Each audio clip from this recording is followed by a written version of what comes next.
if a coach's political views do not align with the players, how much harder is it for that player to buy into a unifying message from the coach?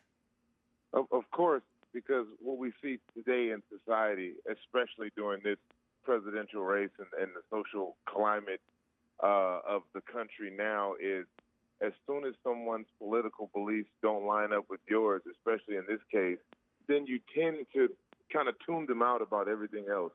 That's why it's extremely important that you don't mix politics with work in terms of the NFL. Coaches aren't preaching their ideas about who they voted for, or players aren't sharing with each other in the locker room, which is not advised by management and coaches to do so, because the one thing you don't want to do is fracture that locker room that you have, because you guys are there to win football games. You guys are there to trust in each other and believe in each other.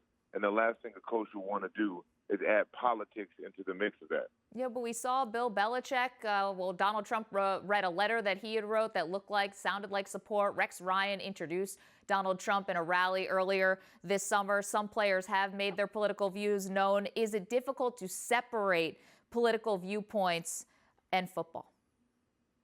Well, it is, because when you look at it, you look at what's happening, especially on social media.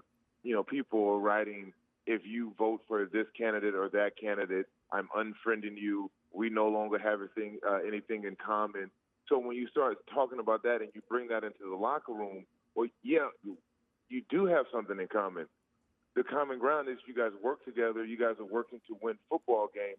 So if you start losing the trust in your teammates because you don't believe they have the same ideals you do, then that can splinter a locker room, especially something as controversial as politics and religion.